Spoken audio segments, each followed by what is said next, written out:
오늘 말씀은 고린도전서 4장 6절에서 21절까지 있는 말씀입니다. 우리 함께 말씀을 봉독할 텐데요.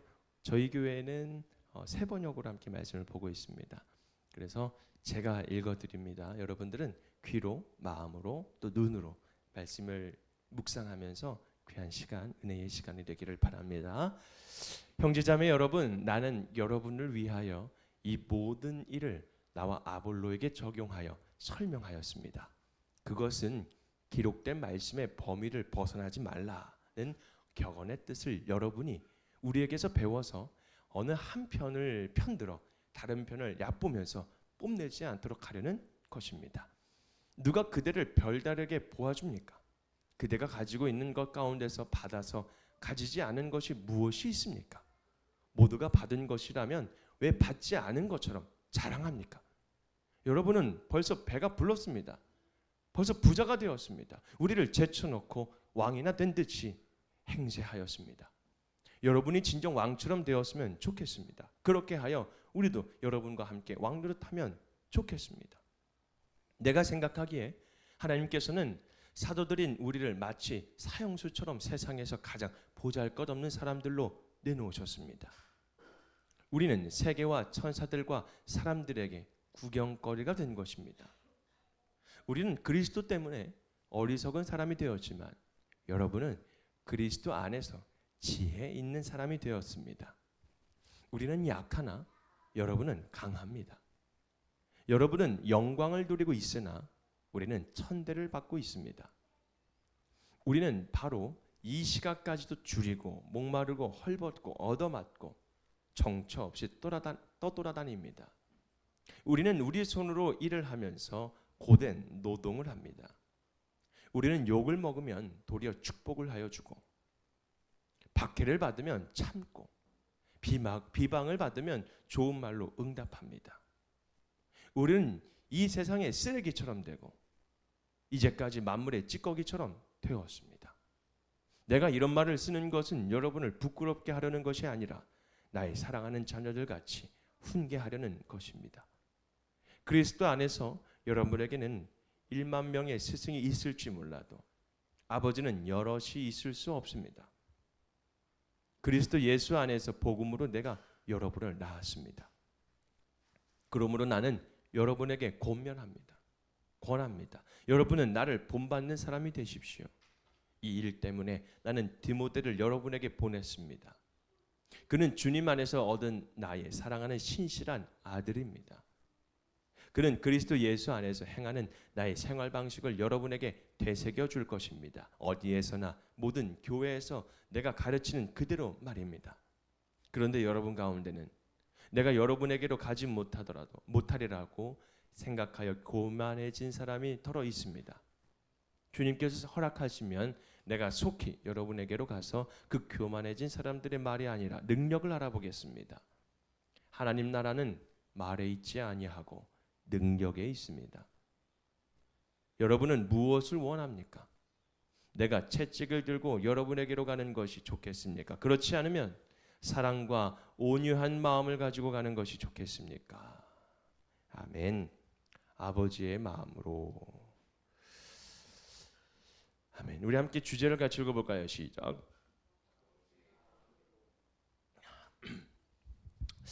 여러분 어떻게 한 주간 잘 지내셨나요? 그래요. 저는 월요일 날 저희 동기 목사님들과 함께 축구를 했습니다. 네, 진짜 오랜만에 축구를 했어요. 이번 연도 처음 했죠. 그러니까 몇 개월 만에 한 거죠. 거의 6개월 만에 했습니다. 그래서 그 날 이후부터 한 주간 동안 지옥처럼 살았습니다. 안 뛰었던 근육이 움직이면서 아리백이고 계단이 올라갈 때마다 힘들어지고 제가 또 승부욕이 많아가지고 한 번 하면 얼마나 더 열심히 하는지. 또 저희 친구들이 너무 잘해요. 그래서 제가 이 충청도에서 교회 안에서 뛰면은 거의 선수급으로 제가 차거든요. 근데 저희 친구들끼리 뛰면 제가 제일 못합니다. 맨날 저한테 뭐라고 해요. 그런데도 열심히 막 뜁니다. 그래서 이번 한 주간 동안은요 아주 피곤함 속에 살았습니다. 자, 그러면서도 우리 하나님께서 이 한 주간에 처음 이 6월 1일부터 시작했던 말씀이 어떤 말씀이죠? 오늘 읽은 본문에 이 고린도전서의 말씀이 시작이 됐죠. 저희 교회는 매일매일 말씀을 묵상을 합니다.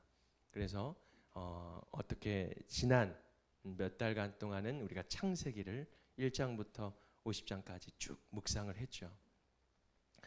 여러분 이 창세기를 통해서 우리가 뭘 바라보았냐면 하나님의 섭리를 바라보았어요. 그렇죠? 부족하고 연약한 사람들을 여러분 어떻게 했어요? 끝까지 하나님은요 붙드시고 계속 그들을 끌고 가십니다. 뭐를 이루시기 위해서요? 하나님의 언약의 말씀을 이루시기 위해서요.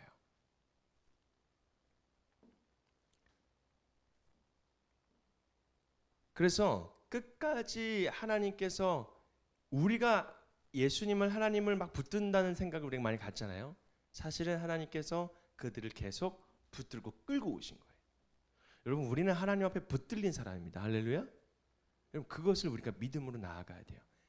우리가 신앙생활 속에서 오해하는 것들이 있어요. 내가 붙잡으면 되지. 아닙니다, 여러분. 우리는 이미 붙들림 받은 사람들이에요. 누구 앞에요? 하나님 앞에. 그렇기 때문에 여러분 우리의 시선과 우리의 방향이 하나님 앞에 하나님 앞에 올곧게 서만 있으면 여러분 저절로 손만 뻗으면 누가 닿아요? 하나님이 닿는 거예요. 우리가 올리지 않아서 그래요. 잡으려고 하지 않아서 자꾸 어떻게 해요? 멀어져 가는 거죠. 그런데 그럼에도 불구하고 하나님은 어떡합니까? 계속 우리를 붙잡아 주세요. 오늘 말씀의 요한복음에 나타나는 예수 그리스도를 만나게 됩니다. 죄인을 찾아오시고 십자가로 구원을 하시는 하나님의 사랑을 보았죠. 이제 여러분 고린도전서로 왔어요. 고린도전서는 바울이 자신이 세운 고린도 교회에 편지를 보내는 겁니다. 고린도의 그 당시의 시대는요 로마 제국에서 가장 번성한 도시 가운데 하나였습니다. 사람도 많았고요, 돈도 많았습니다. 그리고 문화도 발달됐습니다. 여러분 정말 문화가 발달되고 세상이 아주 번성하고 돈도 많고 부자가 되면요 뭐가 센 줄 아십니까? 바로 세상의 가치관이 강하게 나타납니다. 바울은 약 1년 6개월 동안 고린도 교회에 머물러서 복음을 전했어요. 그리고 그곳에 교회를 세웠습니다. 그런데 바울이 떠난 후에 교회 안에 여러 가지 문제가 생깁니다. 뭐가 생기냐면 나는 바울 편이다. 아니다. 나는 아볼로 편이다. 에이 아니야. 나는 게바 편이야. 여러분 편이 나눠졌어요. 사람들은 서로 비교하기 시작했고 은혜를 자랑했고 지식을 자랑했고 은사를 자랑했어요. 여러분 십자가보다 누가 높아졌냐면 사람이 높아지기 시작합니다. 복음보다 누가 중심이 됐냐면 자기 자신이 이제 세워지기 시작합니다. 중심이 되어가는 거죠.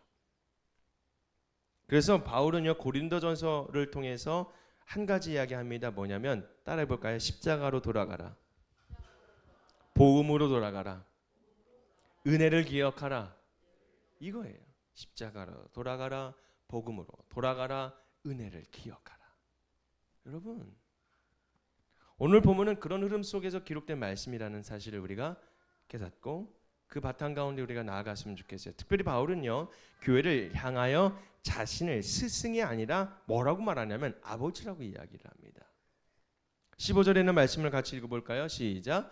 그리스도 안에서 여러분에게는 1만 명의 스승이 있을지 몰라도 아버지는 여럿이 있을 수 없습니다.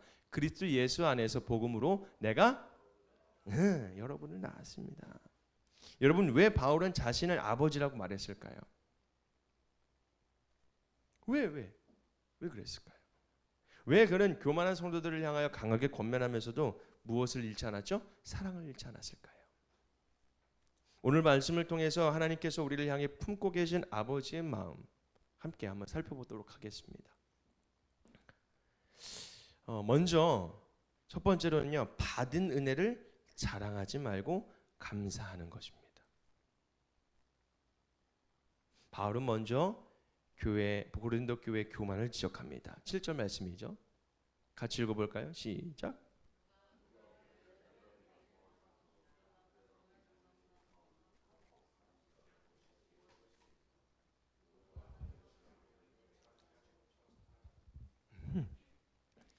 여러분, 고린도 교회 성도들은 자신들이 가진 것을 자랑했어요. 그러나 바울은 물어요. 너가 가진 것 중에 하나님께 받지 않은 것이 무엇이냐라는 거예요. 여러분, 생각해 보면 우리가 가진 모든 것은요, 누구에게서 받은 거예요? 하나님에게서 받은 겁니다. 믿음도 받았고요, 구원도 받았고요, 직분도 받았고요, 재능도 받았고요, 가정도 받았고요, 건강도 받았고요. 오늘까지, 지금까지, 지금 이 순간까지 계속 시간이 흐르면서 지금까지 우리는 살아있는 생명을 받았습니다. 누구요? 하나님께서 우리에게 주셨죠. 그런데 은혜를 잊어버리면 비교가 시작이 돼요. 비교가 교만을 만들어 버린다라는 겁니다. 교만은 또 뭘 만들어요? 분열을 만들어 버립니다. 또 분열은 뭘 무너뜨릴까요? 공동체를 무너뜨립니다. 고린도 교회의 문제가 바로 그것이었어요. 받은 것을 내 것처럼 자랑하는 사람이 아니라 받은 것을 은혜로 알고 감사하는 사람이 되어야 된다는 거죠. 그런데 고린도 교회는 그러지 않았다는 거예요.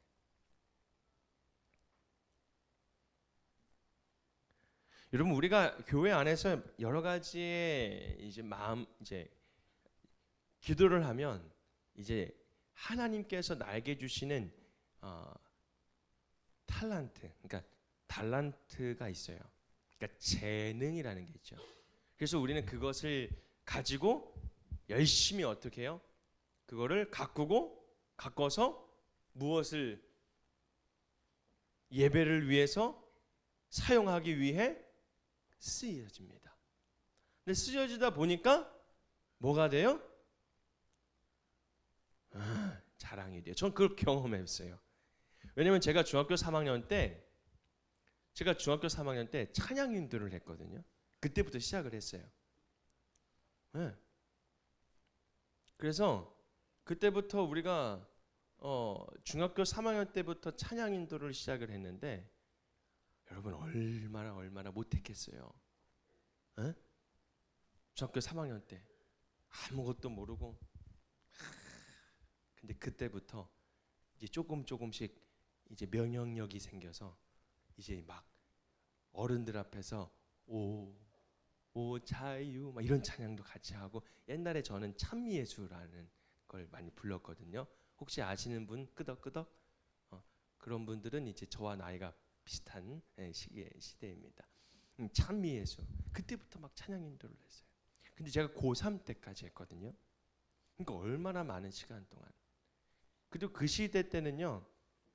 문학의 밤이라고 해서 각 교회별로 막 모였어요. 그래서 저희는 회장단들이 다 모여가지고 회의를 해서 너는 언제 모일 거야? 너는 언제 모일 거야? 너네 교회는 언제 모일 거야? 그래서 교회들마다 날짜를 정합니다. 그래서 막 돌아다녀요.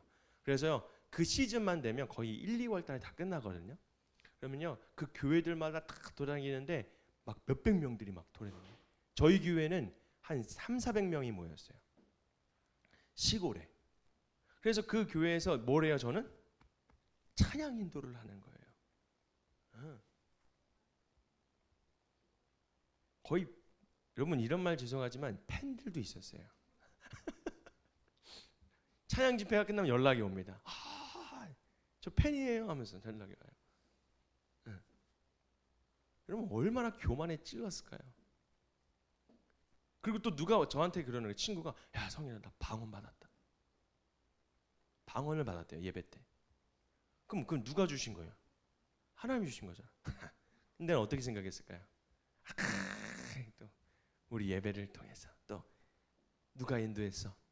제가 인도했잖아요. 그러니까 저를 통해서 하나님이 저렇게 또 은혜를 주시고 여러분 이게요 얼마나 제가 교만을 찌르는지 몰라요. 사람이요, 하나님이 주신 달란트가 딱 들어왔을 때 그것을 하나님 앞에 사용하고 하나님 앞에 쓰임 받았을 때에 가장 무서운 게 뭐냐면 교만이에요. 쥐소대도 모르게 막 뚫고 들어옵니다. 그리고 조금씩 여기서 커져가요. 그리고 제가 합니다.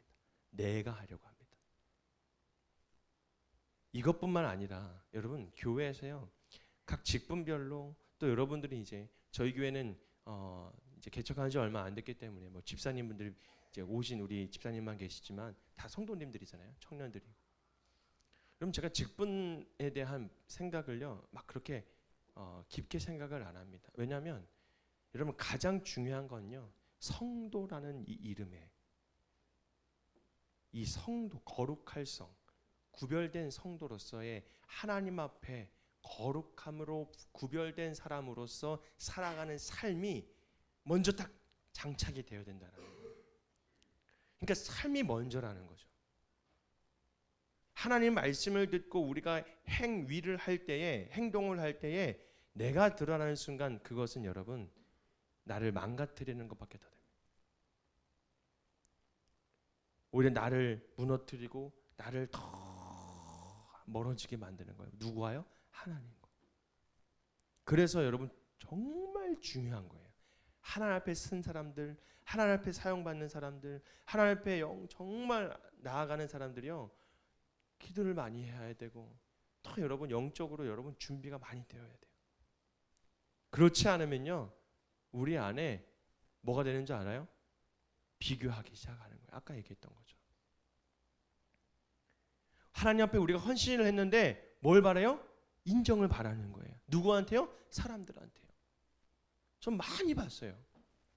교회 안에서 청소를 하든 뭘 하든 여러분, 그걸 했는데 목사님이요, 말 한마디 안 했다고 상처받아가지고 나간 분들도 많아요. 물론 여러분, 그것도 목사의, 목회자의 영역일 수도 있어요. 하지만 그게 주가 되면 안 된다라는 거예요. 하나님 앞에 감동돼서 할 때에 여러분, 그것이 하나님에서 온전히 하나님 앞에 감사가 되어지고 기쁨이 되어지고, 아까 제가 기도하면서 저도 잘 안 돼요. 그게 기쁘시게 해드린다는 말. 여러분, 무슨 김창옥 교수인가요? 아시죠? 김창옥 교수가 진짜 멋진 말을 했어요. 기뻐하시는 것이 맞을까? 기쁘시게 해드리는 게 맞을까? 아니면 기뻐하는 것, 기쁘시게 해드리는 것.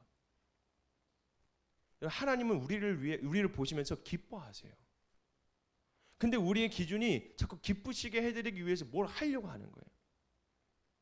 그러다 보니까 우리의 행위가 자꾸만 드러나게 될 수도 있다는 거죠. 근데 그게 목적이 되면 안 되는 거예요. 하나님은 우리의 있는 모습 그대로, 연약한 모습 그대로 기뻐하시는 거예요. 기쁘시게 드리는 게 아니라 기뻐하시는 그 하나님을 우리가 바라볼 수 있어야 되는 거예요. 그러니까 받은 것을 은혜로 알고 감사하는 마음이 있어야 되는 거예요. 근데 그 마음이 여러분 지키기가 어려워요. 저도 어려웠어요. 제가 그래서 우리 교회 막 이렇게 악기도 있지만 여러분 하셨으면 좋겠어요, 저는. 근데 그것보다 더 중요한 건 여러분, 감동이 있는가, 은혜가 있는가예요. 그게 전 정말 중요하다고 생각합니다.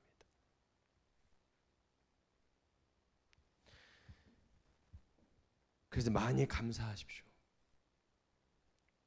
성숙한 신앙은요, 많이 가진 사람이 아니라 많이 감사하는 사람입니다. 두 번째로, 하나님 나라는 말이 아니라 삶에 있습니다.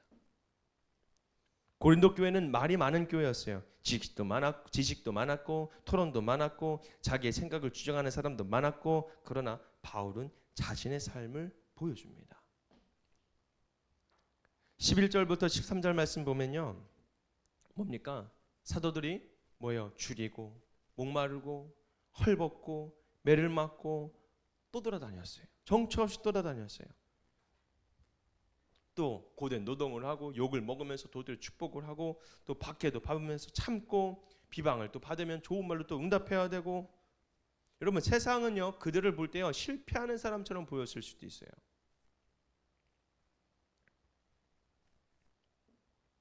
그러나 그들의 삶에는요, 따라합시다. 복음의 능력. 이 복음의 능력이 있었어요. 그래서 바울은 20절에 이렇게 말씀을 고백합니다. 같이 고백할까요? 시작. 아멘.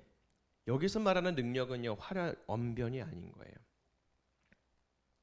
사람들을 압도하는 뭔가 카리스마가 있는 그런 것도 아니에요.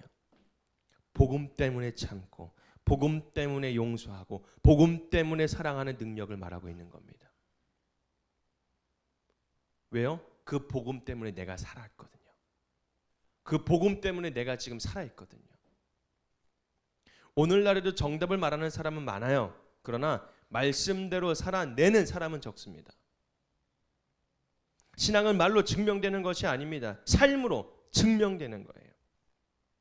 가정에서, 직장에서, 교회에서 우리가 어떤 태도로 살아가는가가 정말 중요하다는 겁니다. 우리가 믿는 복음은요, 믿는 복음을 어떻게 보여주는 거예요. 여러분, 자녀들한테도 그렇게 보여주는 겁니다. 주변 사람들한테 그렇게 보여주는 거예요. 회사에서도 그렇게 보여주는 거예요. 그래서 바울은 말보다 삶으로 이야기하는 것을 더 어떻게 합니까? 이야기하고 있는 겁니다. 세 번째로 사람을 살리는 것은 바로 아버지의 마음입니다. 14절에 있는 말씀 같이 볼까요? 시작. 내가 이런 말을 쓰는 것은 여러분을 부끄럽게 하려는 것이 아니라 나의 사랑하는 자녀들 같이 훈계하려는 것입니다. 여러분, 여기에서 우리는 바울의 마음을 보게 되는데, 바울은 교회의 문제를 모른 척하지 않았어요. 분명하게 말했어요. 그러나 그것을 정죄하려고 말하는 것이 아니라 회복시키기 위해서 말합니다. 바울은 자신을 스승이 아니라 아버지라고 말해요. 스승은 자식들을 지식을 가르치죠. 하지만 아버지는 생명을 품습니다. 스승은 틀린 것을 지적하지만 그러나 아버지는 다시 일어나기를 기다립니다. 물론 이 시대가 너무나도 어려워서 여러분, 그렇게 아버지에 대한 사랑을 받지 못한 사람들도 있어요. 근데 여기에서 말하는 그 이미지는 여러분, 하나님 아버지에 대한 그 이미지를 한번 떠올려 봤으면 좋겠습니다. 때로는 아버지 말고 정말 이런 여러분들을 살리고 여러분들을 키워주고 여러분들을 이렇게 이렇게 자라게 해주는 한 분을 한번 떠올려 보십시오. 그게 어머니가 될 수도 있고요. 그게 친척들이 될 수가 있고요. 그럼 저는 정말 왜 이런 말을 하냐면, 제가 쉼터라는 곳에 한번 가봤습니다. 청소년 만세라는 이 쉼터가 있었는데 그곳에서 제가 설교를 전했는데, 그곳은요, 아버지가요 차를 끌고 그 친구를 쉼터에다 내보내고 가는 거예요. 버리고 가는 거예요. 내가 더 이상 키울 수 없다고 그냥 주고 가는 거예요. 이런 분들, 이런 친구들도 있는 거예요. 여러 가지의 사람들이 많이 있습니다. 그 상황들이 다 달라요. 그래서 저는 여기에서는 아버지에 대한 이미지를 떠올리면서 이야기를 했지만, 여러분들을 살리고 여러분들을 지켜주고 여러분들을 잘 살아낼 수 있도록 도와주는 역할을 감당하신 분은 저는 한 분이라도 있을 거라고 생각이 듭니다. 한번 그런 생각을 한번 해봤으면 좋겠어요. 그런 이미지를 떠오면서 지금 여기에서 바울이 아버지에 대한 이야기를 했지만, 여러분, 여러분들을 살리고 여러분들의 생명을 품는 사람을 떠올려 보십시오. 그분은 다시 일어나기를 여러분들을 기다렸다는 것입니다. 21절 말씀 볼까요? 시작. 여러분은 무엇을 원합니까? 내가 채찍을 들고 여러분에게로 가는 것이 좋겠습니까? 그렇지 않으면 사랑과 온유한 마음을 가지고 가는 것이 좋겠습니까? 여러분, 이것이 바로 아버지의 마음이라는 거예요. 오늘 우리 가정에도, 우리에게도 이런 마음이 필요합니다. 가정도 그렇고요, 교회도 그렇고요. 정답을 말하는 사람이요, 사람을 살리는 사람이 필요하다라는 거예요. 사람을 살리는 사람이요. 비판하는 사람보다 여러분, 기다려주는 사람이 필요하다라는 거예요. 제발 좀 기다려 주십시오. 품어주는 사람이 필요하다라는 거예요. 제발 좀 품어주십시오. 예수님께서 우리에게 그렇게 대하셨어요. 예수님께서 나에게 예수님께서 우리를 그렇게 대하셨다고요. 바울도 그 길을 걸었고요. 여러분 이제 우리도 그 길을 걸어가야 됩니다. 사랑하는 성도 여러분, 오늘 말씀은요 우리에게 세 가지를 가르쳐 줬어요. 첫 번째, 받은 은혜를 자랑하지 말고 감사하는 것. 두 번째, 말보다 삶으로 복음을 증명하는 것. 세 번째, 사람을 판단하기보다 아버지의 마음으로 품는 것. 여러분, 고린도전서는 문제 많은 교회를 향하여 책망의 편지를 쓴 것이 아닙니다. 끝까지 포기하지 않으시는 하나님의 사랑의 편지를 쓴 것입니다. 오늘도 하나님은 우리를 향해 말씀합니다. 받은 은혜를 기억하라. 말보다 삶으로 드러내라. 사람을 살리는 아버지의 마음을 품어라. 여러분, 이번 한 주도 십자가의 은혜를 한번 기억해 보십시오. 말보다 삶으로 복음을 증언하는 삶. 여러분, 전 많이 아는 것 중요하지 않아요.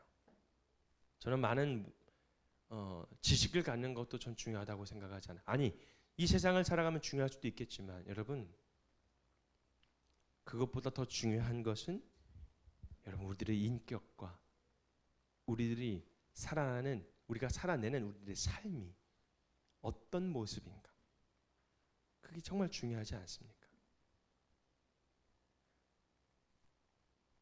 여러분들은 식물들은 죽일 수도 있을지언정 전 식물을 못 키우거든요. 잘 왜 이렇게 죽일지 몰라요. 하지만 여러분 생명을 살리는 사람들이 됐으면 좋겠어요. 죽어가는 영혼들. 그리고 여러분 가정 안에 하나님을 모르는 사람들 많을 수도 있어요. 친척들도 있잖아요. 근데 그분들에게도 무엇보다 하나님의 사랑을 보여주려면 말보다 뭐가 더 중요할까요? 삶이, 행동이, 내 모습이 더 중요하다라는 거예요.